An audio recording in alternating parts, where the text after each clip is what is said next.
Hello everyone, good afternoon. তোমরা সবাই কেমন আছো? আশা করছি সবাই খুব খুব খুব ভালো আছো। তো দেখতে পাচ্ছ আলপনা দিতে বসে গিয়েছি। এটা হচ্ছে বাড়িতে শিব দুর্গা প্রতিষ্ঠা হয়েছিল, তো সেটারই বাৎসরিক পুজো। তো সেই জন্য আলপনা দিতে বসে গিয়েছি। এটা হচ্ছে পুজোর আগের দিন। তো মেয়েকে দুপুরবেলা ঘুম পাড়িয়েছি, ঘুম পাড়িয়ে তারপরে বসেছি। কারণ ও যদি জেগে থাকে তো ওকে নিয়ে আলপনা দেওয়া বা অন্য কোনো কাজ করা খুবই অসম্ভব হয়ে পড়ে।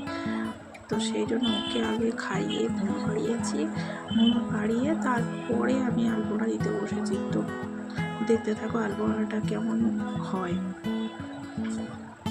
আর শেষ পর্যন্ত দেখতে থাকো। আর অবশ্যই কিন্তু কমেন্টে জানাবে যে কেমন হয়েছে আলপনাটা।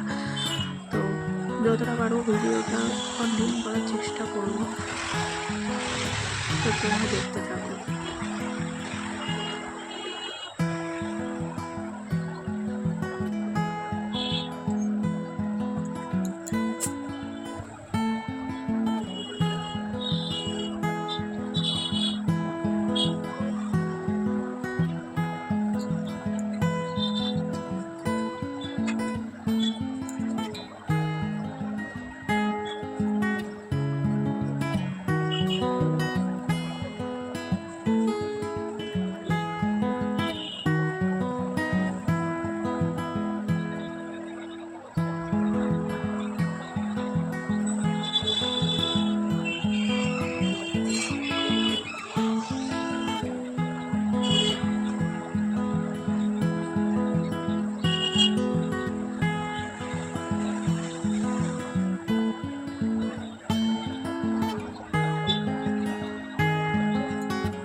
পুরো আলপনাটা কমপ্লিট করতে প্রায় 2-2.5-3 ঘন্টা বা তারও বেশি হয়তো সময় লেগে গিয়েছে, কারণ মাঝখানে মেয়ে উঠে গিয়েছিল।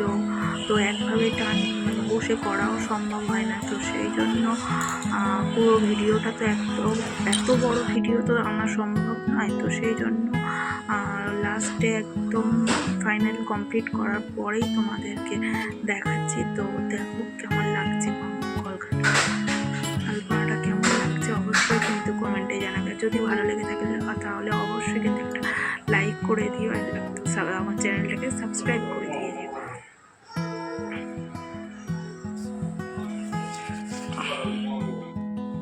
Good morning everyone. তো দেখো পুজোর দিনে আমরা সকাল সকাল উঠে পড়েছি। সকাল মানে অনেক ভোরেই ওঠা হয়েছে। তো দেখো সব পুজোর জোগাড় কমপ্লিট প্রায়।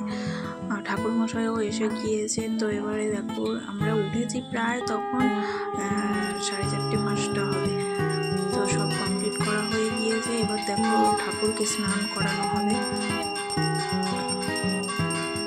আর এটা হচ্ছে আমাদের মানে ঠাকুর ঘর। তো ঠাকুর ঘরে দেখো ঠাকুরকে উপর থেকে মানে নিচে নামালে তো স্নান করানো যাবে না। তো এবারে সব দুধ গঙ্গা জল আর কি সব দিয়ে ঠাকুরকে স্নান করানো হচ্ছে।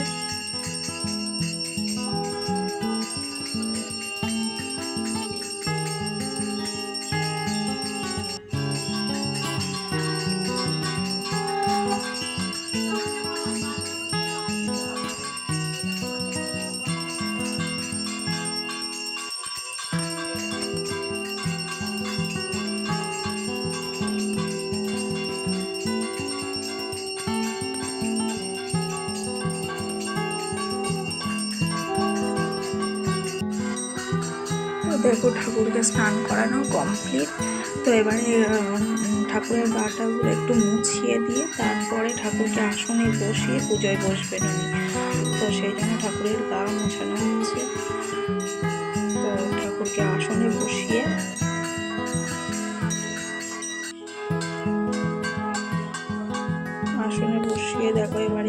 পুজোয় বসেছেন ঠাকুরমশাই। তো জায়গাটা এতটা শর্ট যে ওখানে তো সবাই যাওয়া সম্ভব নয়, তো দেখতেই পাচ্ছ। পুরো ভিডিওটা দেখতে থাকো, তো কেমন লাগছে অবশ্যই কিন্তু কমেন্টে জানিও। এটা আমাদের প্রত্যেক বছরই পুজো হয়, এখানে আমাদের হোম যজ্ঞ করা হচ্ছে। বললাম যেখানে ঠাকুরের জায়গাটা এত শর্ট যে আমাকে নিচে নেমে আর কি ওখানটা হোম যজ্ঞ করতে হয়েছে। তো এবার দেখো আমার বাবা আর কি আমার মেয়ের জন্য মানত করেছিল যে ওর হাত থেকে আর কি বাতাসা নোড় দেয়, ওর শরীর খারাপ করেছিল সেই জন্য। তো সেই জন্যই দেখো পুজোর শেষে বাতাসা নোড় দেওয়া হচ্ছে।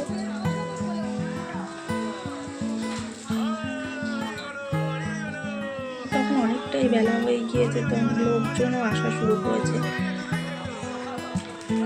তো মেয়ে দেখো কাঁদছে, ওখানে থাকবে না। আর পুরো ভিডিওটা কেমন লাগলো অবশ্যই কিন্তু কমেন্টে জানাবে।